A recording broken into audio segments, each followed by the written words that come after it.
Inteligencia social por Daniel Goleman. Capítulo 10. ¿Los genes son la excusa? Siente a un bebé de 4 meses en su sillita y muéstrele un juguete nuevo. Al cabo de 20 segundos, muéstrele otro y, 20 segundos más tarde, haga lo mismo con un tercero. Hay bebés que disfrutan con esta invasión de novedades mientras que otros, por el contrario, se ven desbordados y, en señal de protesta, lloran hasta llegar a temblar. Estos últimos comparten un rasgo que Jerome Kagan, psicólogo de Harvard, lleva estudiando cerca ya de 3 décadas.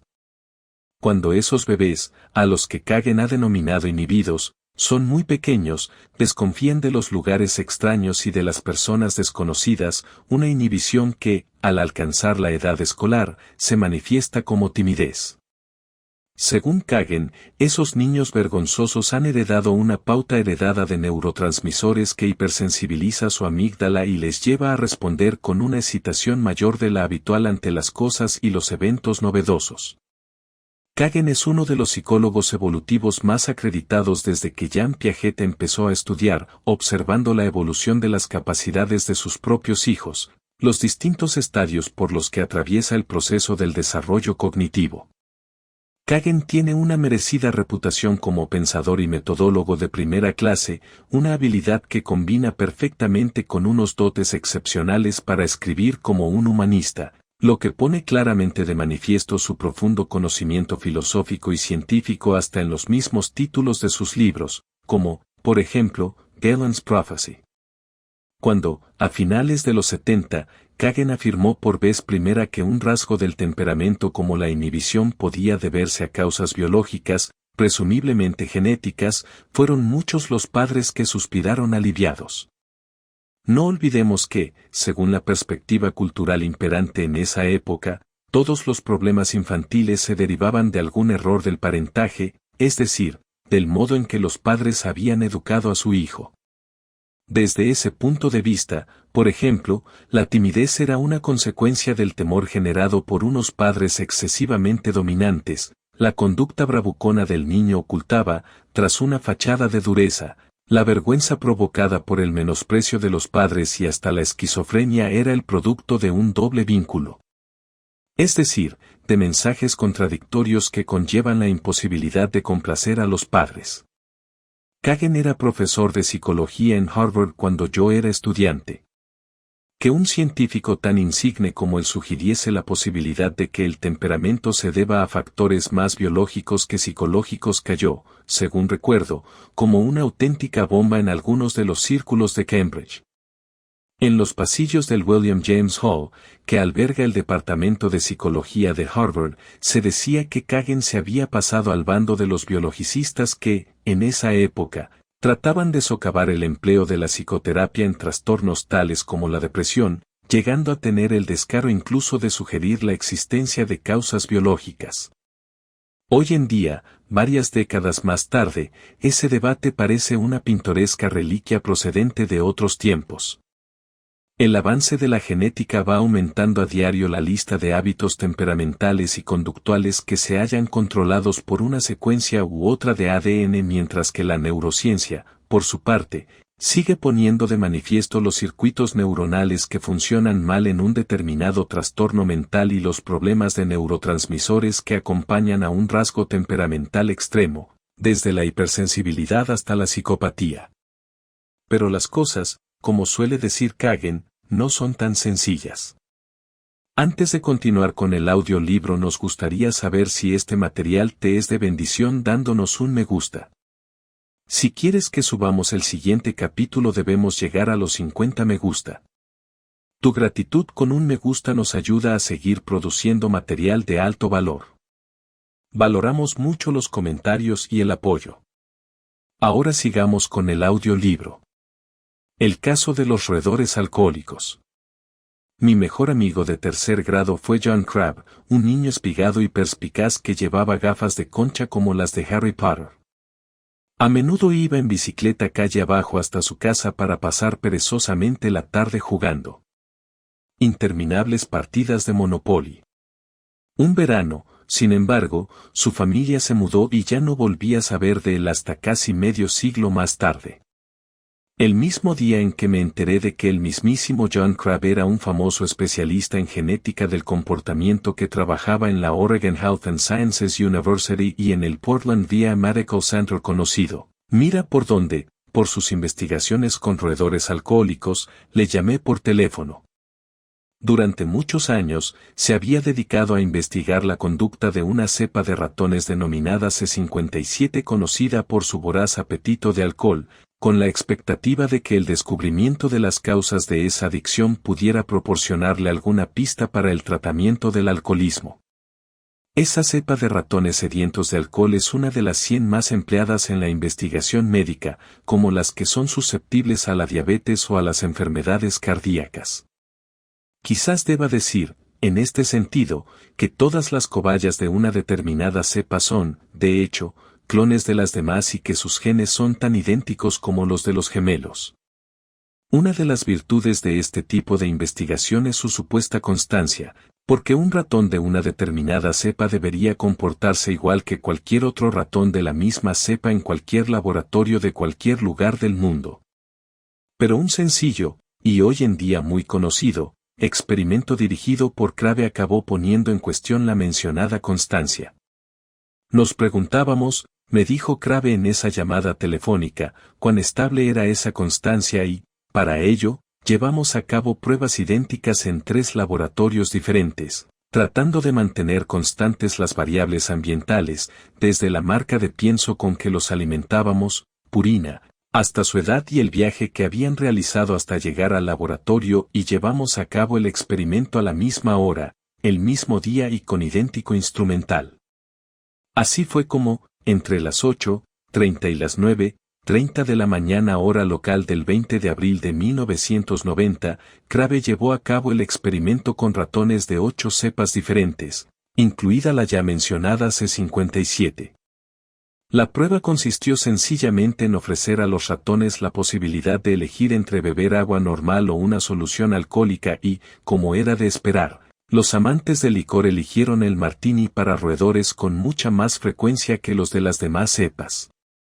A continuación se utilizó una prueba estándar para determinar el grado de ansiedad de los ratones.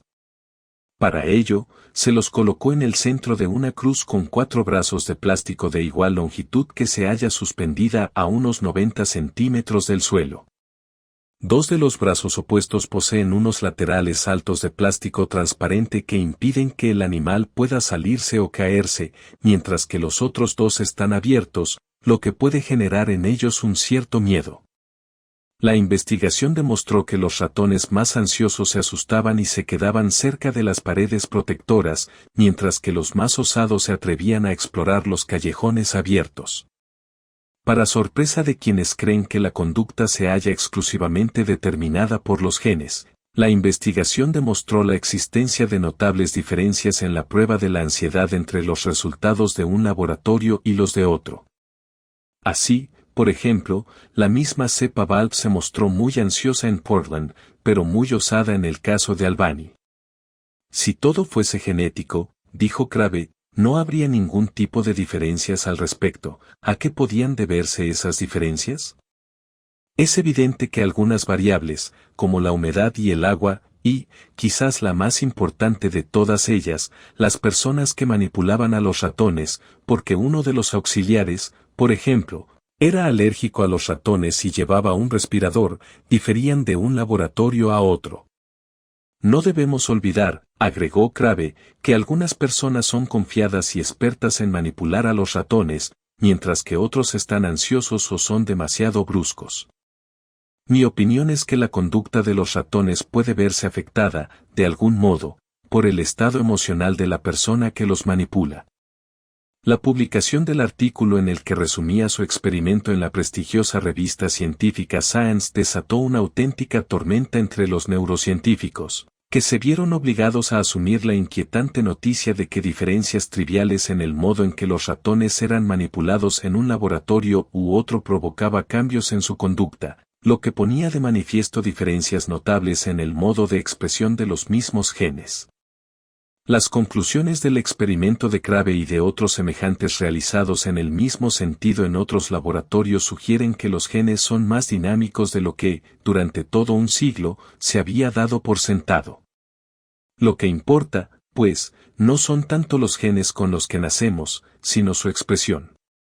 Si queremos entender el modo en que funcionan nuestros genes deberemos empezar reconociendo la gran diferencia existente entre poseer un determinado gen y el modo en que ese gen acaba manifestando su signatura proteica, es decir, el modo en que el ADN genera ARN que, a su vez, fabrica una proteína que provoca algo en nuestro organismo biológico. De los 30.000 genes aproximados que posee el cuerpo humano, algunos solo se expresan durante el desarrollo embrionario y luego se desactivan para siempre, mientras que otros se activan y desactivan de continuo y otros, por último, únicamente se expresan en el hígado o en el cerebro. El descubrimiento realizado por Crabbe supone un auténtico hito en el campo de la epigenética, es decir, en el estudio del modo en que nuestras experiencias determinan el modo en que operan nuestros genes sin cambiar, por ello, ni un ápice la secuencia de ADN. Los únicos genes que establecen una diferencia son aquellos que dirigen la síntesis del ARN. La epigenética muestra el modo en que el ambiente en que nos movemos, traducido en el entorno químico inmediato que rodea una determinada célula, programa nuestros genes y determina su grado de activación. La investigación realizada en el campo de la epigenética ha identificado muchos de los mecanismos biológicos que controlan la expresión de los genes. Uno de ellos, que implica al grupo metilo, no solo activa o desactiva los genes, sino que también enlentece o acelera su actividad. La actividad del grupo metilo también determina el lugar del cerebro en el que finalmente acabarán los más de 100.000 millones de neuronas y con que otras 10.000 neuronas se conectarán. Es así como la molécula de metilo acaba esculpiendo nuestro cuerpo incluido, obviamente, nuestro cerebro. Esta visión pone fin al debate secular entre los partidarios de la genética y los del medio ambiente, es decir, entre los defensores de la importancia de los genes en la determinación de nuestra conducta y quienes, por su parte, afirman la supremacía de la experiencia. Esta perspectiva pone de manifiesto la falacia de suponer que nuestros genes son independientes del entorno en que nos movemos, algo tan absurdo como preguntarnos qué factor tiene más peso en la determinación de la superficie de un rectángulo, su anchura o su altura. El simple hecho de poseer un determinado gen no posee, en sí mismo, una importancia biológica absoluta. El alimento que ingerimos, por ejemplo, contiene centenares de sustancias que regulan la activación o desactivación de muchos genes, como las luces de un árbol de Navidad que se encienden y apagan intermitentemente. Es por ello que, si nos alimentamos inadecuadamente durante un determinado periodo de años, podemos activar una combinación de genes que provocan el tipo de obstrucción arterial que caracteriza a las enfermedades cardíacas. El brécol, por ejemplo, nos proporciona una dosis de vitamina B6, que activa al gen triptófano hidroxilasa para que produzca el aminoácido L-triptófano que, a su vez, contribuye a la síntesis de la dopamina, un neurotransmisor que, entre otras, cumple con la función de estabilizar el estado de ánimo. Es biológicamente imposible que un gen funcione independientemente del entorno. Los genes están programados para ser controlados por señales procedentes de nuestro entorno inmediato, incluidas las hormonas del sistema endocrino y los neurotransmisores cerebrales, algunos de los cuales, a su vez, se hallan profundamente influidos por nuestras interacciones sociales. Y, del mismo modo que la dieta alimenticia regula el funcionamiento de ciertos genes, nuestras experiencias sociales también pueden determinar la activación o desactivación de esos interruptores genómicos. No basta, pues, con nuestros genes para producir un sistema nervioso plenamente operativo. Es precisamente por ello que, desde este punto de vista, no solo se requiere, para criar a un niño seguro o a un niño empático, de un determinado conjunto de genes, sino del adecuado parentaje u otras experiencias similares de índole social. Solo esta combinación garantiza, como veremos, el funcionamiento adecuado de nuestros genes. Y, Desde esta perspectiva, el parentaje ejemplifica perfectamente lo que podríamos denominar epigenética social. Hablar de epigenética social, señala Crabbe, tiene mucho sentido y constituye, en mi opinión, la nueva frontera del ámbito de la genómica. Este nuevo reto nos obliga a asumir el efecto del entorno en su expresión. Este es otro duro golpe a la visión ingenua del determinismo genético, según la cual la experiencia no importa, porque todo se debe a la influencia genética. Hacemos una breve pausa para pedirte un gran favor. ¿Podrías dejarnos un me gusta y un comentario? Nos es de gran valor y nos ayuda mucho. Los genes deben expresarse. James Watson, que consiguió, junto a Francis Crick, el premio Nobel por su trascendental descubrimiento sobre la estructura en doble hélice del ADN, admite poseer un temperamento muy irascible, pero recuperarse también de él con mucha facilidad. Esta flexibilidad, en su opinión, ilustra perfectamente el funcionamiento más adecuado posible de todo el espectro de genes asociados a la agresividad. El gen en cuestión contribuye a inhibir la ira y puede operar de dos modos diferentes. En el primero de ellos, el más débil, el gen produce cantidades ínfimas de la enzima que controla la agresividad, por ello la persona se enfada más y con más frecuencia que la mayoría y es más propensa a la violencia. No es de extrañar que las personas que funcionen de acuerdo a esta pauta acaben dando, con mucha frecuencia, con sus huesos en la cárcel. En la otra modalidad, el gen produce cantidades mucho mayores de la enzima en cuestión de modo que, como sucedía con el caso de Watson, la persona se enfada más, pero también se recupera más prontamente.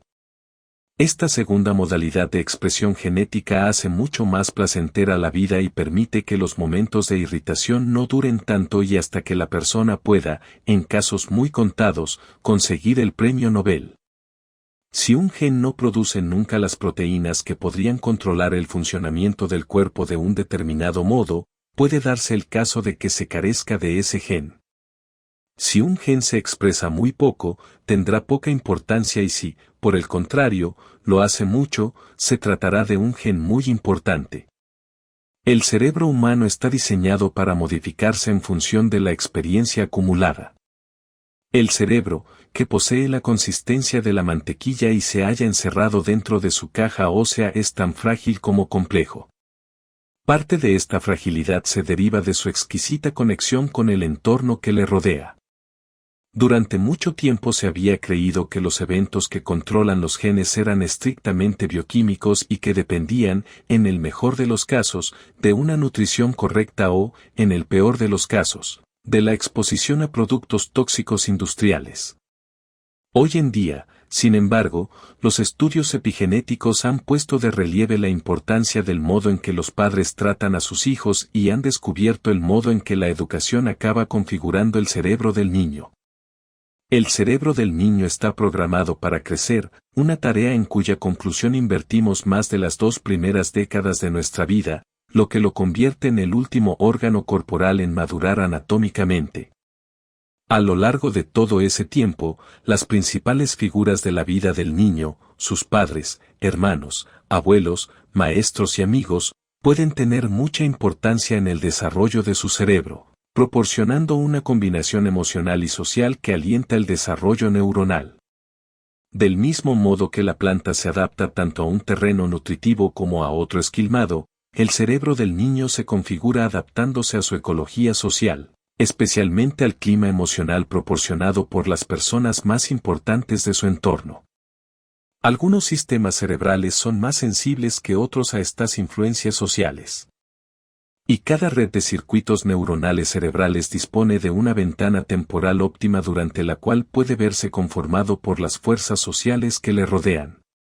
Algunos de los impactos más profundos parecen ocurrir durante los 2 primeros años de vida, el periodo durante el cual el cerebro experimenta su mayor tasa de crecimiento y que le lleva desde los insignificantes 400 gramos aproximados que pesa en el momento del nacimiento hasta unos 1000 gramos al cabo de 24 meses y un promedio de 1400 cuando alcanza la edad adulta. A partir de ese momento, Las experiencias críticas que experimenta la persona parecen establecer rheostatos biológicos que fijan el nivel de actividad de los genes que controlan el funcionamiento tanto del cerebro como de otros sistemas biológicos. De este modo, la epigenética social amplía el espectro de los factores que controlan el funcionamiento de ciertos genes hasta llegar a incluir el mundo de las relaciones. El caso de la adopción nos proporciona un experimento natural único para evaluar la influencia de los padres adoptivos sobre los genes del niño. Cierto estudio sobre la hostilidad de los niños adoptados, por ejemplo, comparó el clima familiar de los padres biológicos con el de sus familias adoptivas.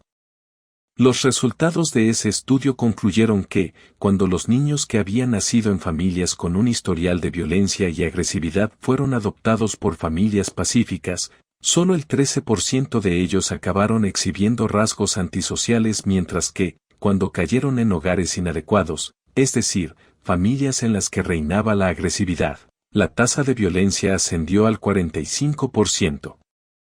La vida familiar no solo parece modificar la actividad de los genes ligados a la agresividad, sino también a muchos otros rasgos. Una influencia muy importante parece residir en el amor y la ternura, o, por el contrario, en el rechazo y la frialdad, que recibe el pequeño. Michael Meany, neurocientífico de la McGill University de Montreal, es un apasionado estudioso de las implicaciones de la epigenética en la relación humana. Meany, de complexión delgada y un interlocutor encantador, posee una extraordinaria capacidad para sacar conclusiones de sus elaborados estudios en laboratorio con conejillos de indias que resultan aplicables al ser humano. Meany ha descubierto, al menos en el caso de los ratones, que el cuidado de los padres puede modificar la misma química de los genes de su cría. Su investigación ha identificado la existencia, en el caso de los roedores, de una ventana temporal, que se cierra 12 horas después del momento del nacimiento, durante la cual tiene lugar un proceso crucial del grupo metilo. En este sentido, la cantidad de tiempo invertida por la rata madre en lamer y asear a sus cachorros durante esa ventana temporal determina la pauta química cerebral con que la cría responderá al estrés durante el resto de su vida. Cuanto más estimulante sea la madre, más ingeniosa, confiada y valiente se mostrará su cría y, por el contrario, cuanto menos estimulante, más lentamente aprenderá y más desbordada se verá por las amenazas. Otra conclusión igualmente importante es que la tasa de lametazos y de aseo de la madre determina también el modo en que la cría hembra lame y asea, cuando llega el momento, a sus propias crías. Por otra parte, las conexiones neuronales de las crías de madres más cuidadosas, es decir, las que más lametazos reciben y más aseadas están, son también más densas, especialmente en la región del hipocampo, asiento de la memoria y del aprendizaje. Estas crías se mostraron especialmente diestras en una habilidad roedora básica, encontrar el camino de salida de un determinado laberinto. Además, también se veían menos alteradas por el estrés cotidiano y eran más capaces de recuperarse de una reacción estresante cuando ésta se presentaba. Las conexiones interneuronales de las crías de madres más descuidadas y desatentas, por su parte, eran menos densas y su puntuación en la prueba de encontrar el camino de salida de un laberinto, el equivalente del cociente intelectual de los ratones, era también más pobre. El principal contratiempo neuronal de las crías de rata aparece cuando se ven completamente separadas de sus madres cuando todavía son muy pequeñas. Esta crisis parece enloquecer a los genes protectores, tornando vulnerables a los cachorros a una reacción bioquímica en cadena que inunda su cerebro de las moléculas tóxicas desencadenantes del estrés. En consecuencia, cuando estas crías crecen se asustan y sobresaltan con más facilidad. Los equivalentes humanos del lamido y el aseo parecen ser la empatía, la sintonía y el contacto. Si la investigación realizada por Meany resulta también aplicable, como afirma, al ser humano, nuestros padres no solo nos han legado su ADN, sino también la impronta del modo en que nos trataron, de la misma manera que el modo en que tratemos a nuestros hijos determinará, a su vez, el nivel de actividad de sus propios genes. Este descubrimiento sugiere la importancia duradera que pueden tener los pequeños actos de afecto de los padres y la importancia también de las relaciones en la reconfiguración continua de nuestro cerebro. El dilema naturaleza-medio ambiente.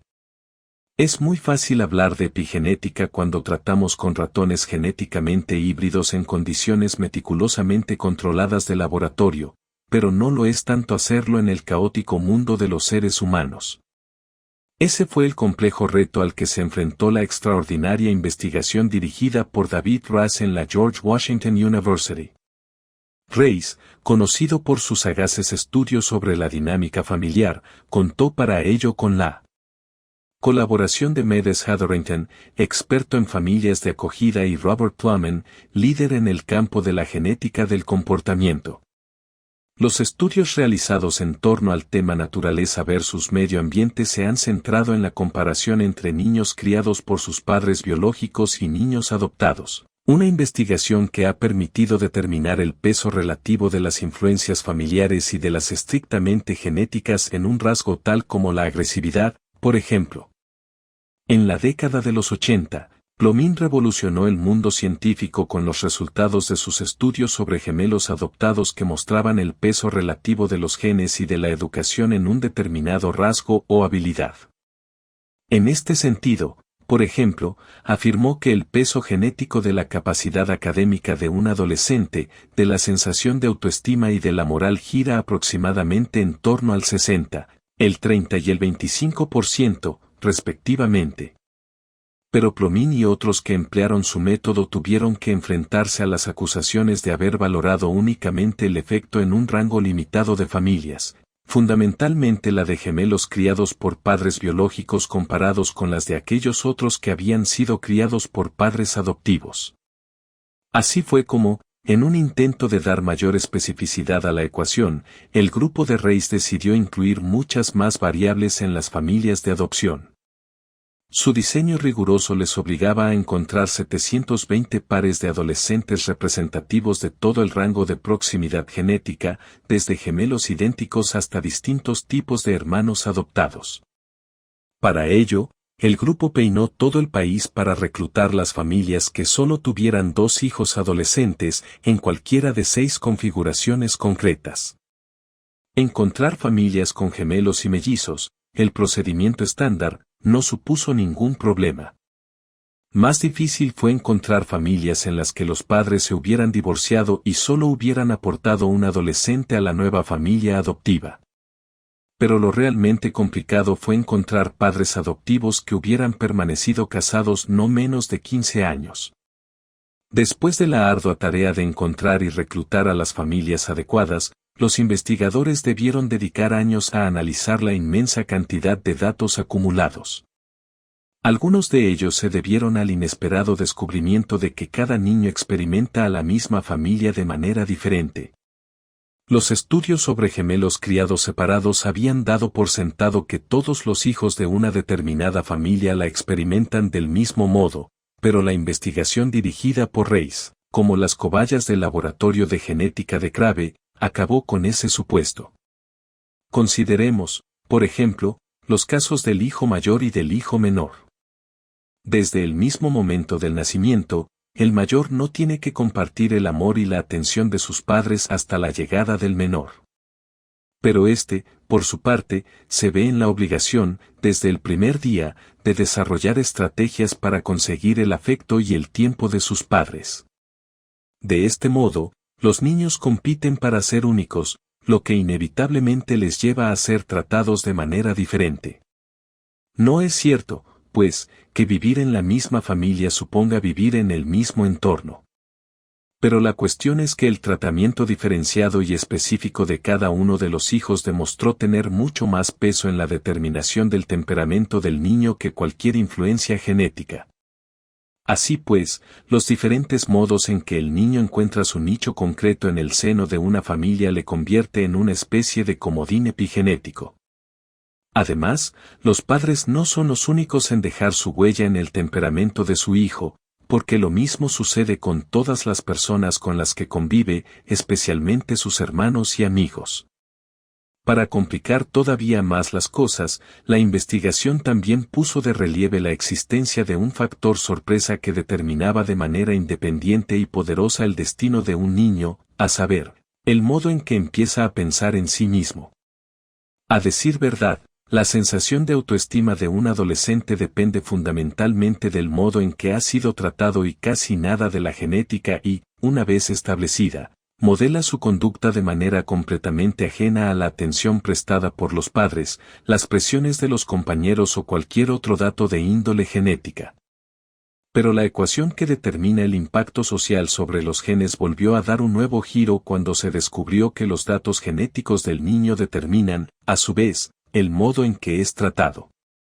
Y es que los padres suelen abrazar naturalmente más a los niños que se muestran más amorosos que a los gruñones o indiferentes. Y lo mismo sucede también, en sentido contrario, cuando la genética lleva al niño a ser irritable, agresivo y difícil, lo que mueve a los padres a responder de manera más crítica e imponiendo una disciplina más severa, un tratamiento que empeora la respuesta del niño y favorece la entrada en una espiral cada vez más negativa. En opinión de los investigadores, pues, el afecto de los padres, el modo en que establecen los límites o las 10.000 formas diferentes en que funciona una familia contribuyen a establecer la expresión de muchos genes. Además, pues, del afecto de los padres, también debemos tener en cuenta la influencia que pueden tener un hermano autoritario o un amigo excéntrico. Todo esto ha acabado desdibujando la vieja distinción, antes claramente definida, entre el impacto de la genética o de la simple imitación y el del entorno social. Es por ello que, después de todos los millones gastados y de la extenuante búsqueda de las familias correctas, los resultados de la investigación dirigida por Reis han acabado generando más preguntas que respuestas. La epigenética todavía es una ciencia demasiado joven para permitirnos ver claramente lo que sucede en medio de la niebla caótica en que se halla envuelta la vida familiar. Pero, aún así, hay algunos datos que empiezan a vislumbrarse claramente. Uno de ellos indica el poder de la experiencia para modificar la influencia de los datos genéticos sobre la conducta. El establecimiento de los caminos neuronales. El difunto hipnoterapeuta Milton Erickson solía contar que había nacido en un pequeño pueblo de Nevada a comienzos del siglo XX en donde los inviernos eran muy crudos y que una de las cosas que más le gustaba era despertar y descubrir que había nevado. Esos días, el joven Milton corría a prepararse para asegurarse de ser el primero en pisar la nieve del camino que conducía hasta la escuela. Luego iba caminando deliberadamente en zigzag mientras sus botas hollaban un camino entre la nieve recién caída. Independientemente de los giros y de las vueltas que diese, decía Erickson, el siguiente niño seguía inevitablemente esa ruta de menor resistencia y lo mismo hacía el tercero y también el cuarto, de modo que, al concluir el día, el camino que había hollado acababa convirtiéndose en la ruta establecida, el camino que irremediablemente seguía todo el mundo. Erickson solía contar esta historia como una metáfora del modo en que se instalan los hábitos, pero también nos proporciona un modelo muy adecuado para ilustrar el modo en que se establecen los senderos neuronales en el cerebro.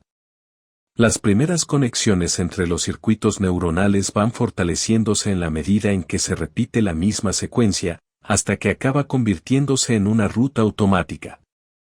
Y se instaura un nuevo circuito.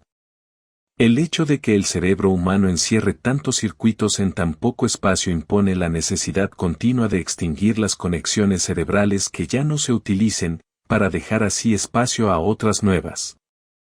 El viejo dicho popular úsalo o piérdelo resulta perfectamente aplicable a este implacable darwinismo neuronal en el que los circuitos cerebrales compiten entre sí por la supervivencia. Es como si las neuronas que ya no se emplean acabasen podándose como sucede con las ramas secas. Al igual que sucede con el montón de arcilla con el que el escultor empieza a trabajar, el cerebro genera más material del que finalmente necesita. Es por ello que, a lo largo de la infancia y de la adolescencia, va despojándose selectivamente de las neuronas que ya no utiliza, conservando aquellas que le sirven, mientras las experiencias infantiles, entre las que se incluyen sus relaciones, van esculpiendo su cerebro. Además de determinar las conexiones que se conservan y consolidan, nuestras relaciones contribuyen también a conformar nuestro cerebro determinando las conexiones que establecerán las nuevas neuronas. Por más que todavía siga enseñándose que, después del nacimiento, el cerebro no puede generar nuevas neuronas, la investigación realizada al respecto ha acabado poniendo de relieve que esa no era más que una mera creencia. Hoy en día se sabe que el cerebro y la médula espinal contienen células germinales que se convierten en nuevas neuronas a razón de unos pocos miles al día.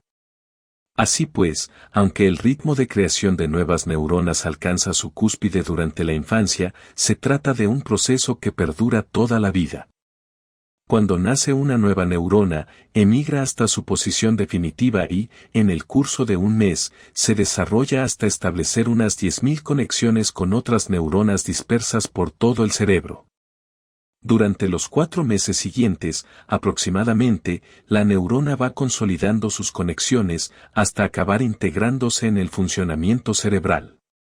Como suelen decir los neurocientíficos, las células que se activan simultáneamente acaban conectándose. Durante un periodo de 5 o 6 meses, nuestra experiencia personal determina las neuronas con las que acabará conectándose la célula recién nacida. En este sentido, la repetición es la clave ya que, cuanto más a menudo se repita una determinada experiencia, más fuerte será el hábito y más densa, en consecuencia, la conectividad interneuronal resultante.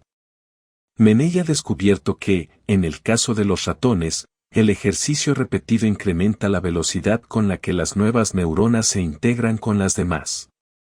De este modo, el cerebro va reconfigurándose de continuo, en la medida en que aparecen nuevas neuronas y se establecen nuevas conexiones. Esto no solo es importante para los roedores, porque la misma dinámica parece aplicarse también al caso del ser humano, lo que tiene profundas implicaciones para la configuración de nuestro cerebro social. Cada sistema cerebral posee un periodo óptimo durante el cual la experiencia configura sus circuitos. Los sistemas sensoriales, por ejemplo, se establecen básicamente durante la temprana infancia, mientras que los asociados al lenguaje maduran más tarde.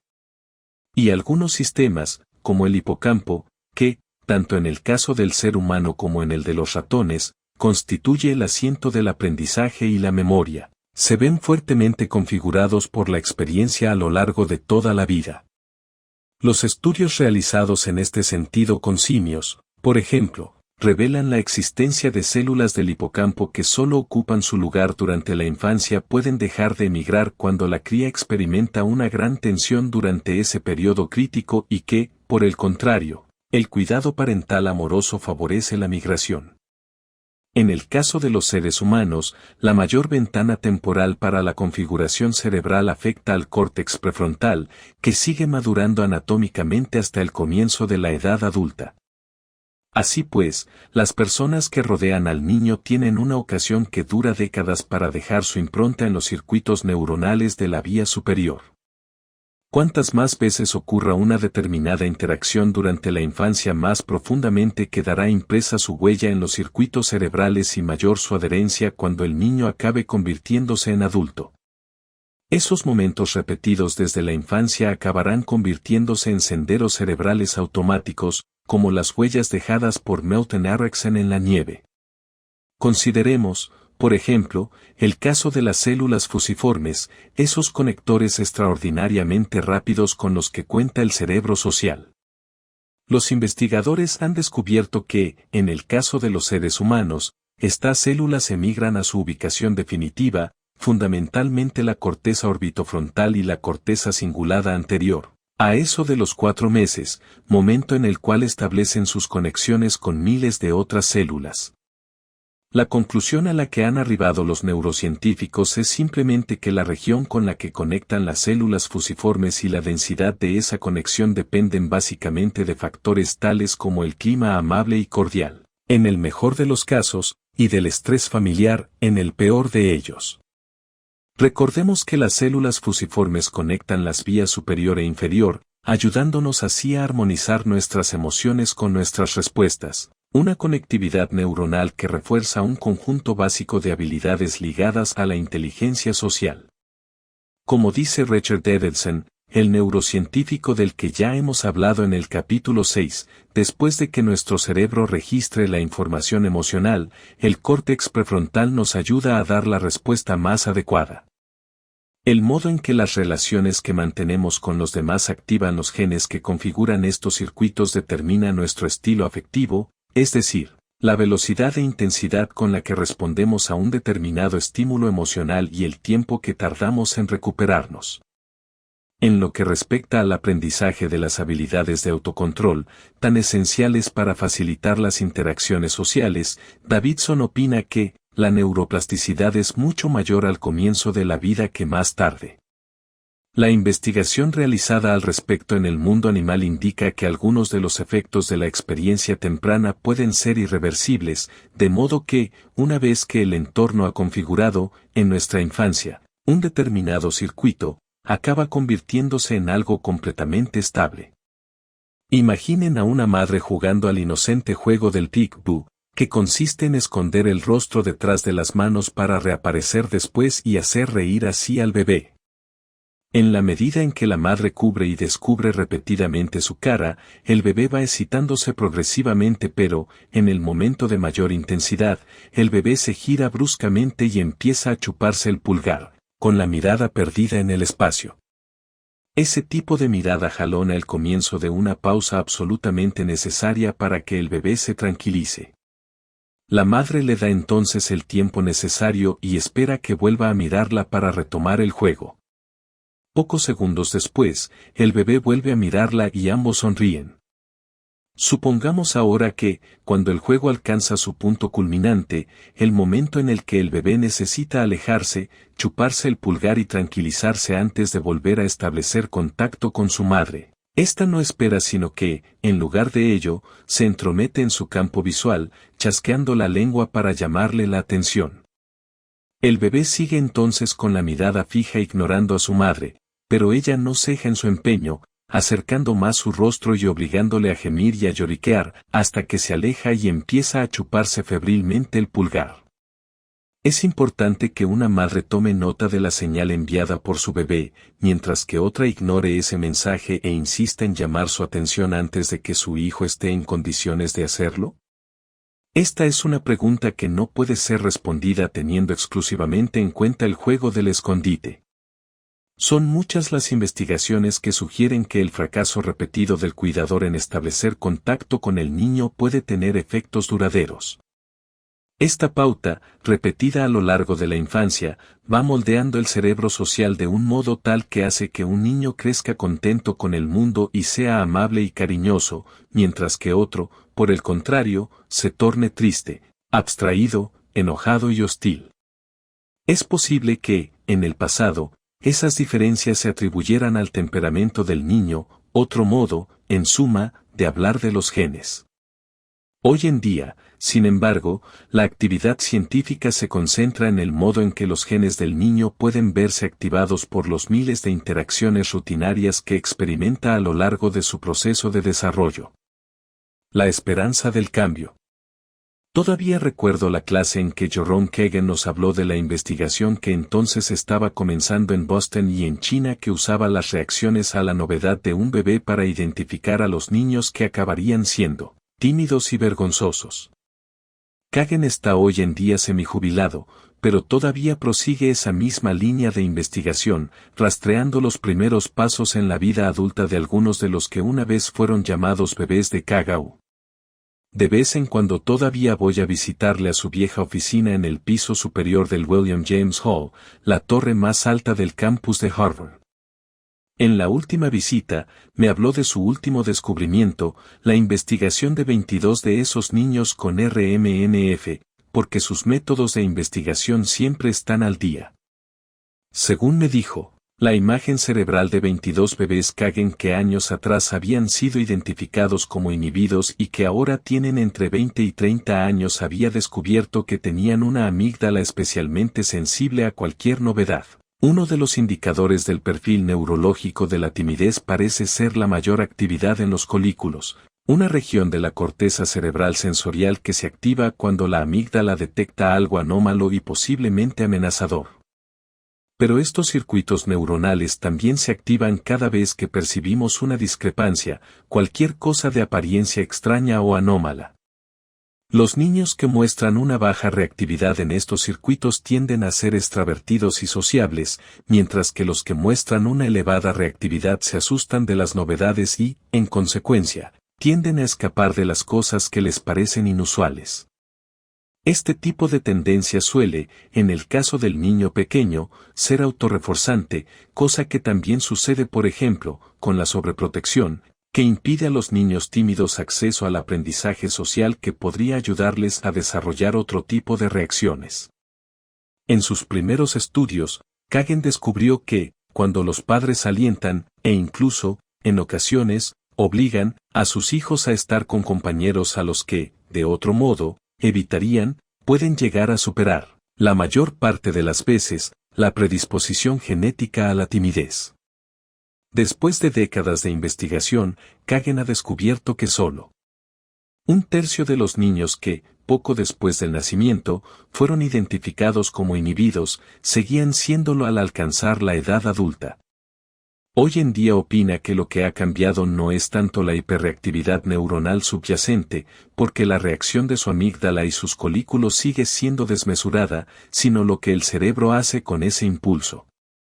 Y es que los niños que, con el paso del tiempo, aprenden a resistir el impulso a retraerse, son capaces de superar la inhibición y comprometerse más plenamente. Los neurocientíficos usan la expresión andamiaje neuronal, para referirse a un determinado circuito cerebral cuyo uso repetido va consolidando sus conexiones, como el andamio que permite la construcción de un edificio.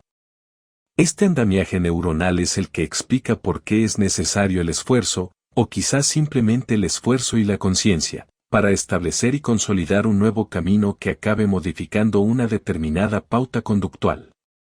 Como me dijo Kagan, el 70% de los niños inhibidos acaban curándose de su hiperreactividad.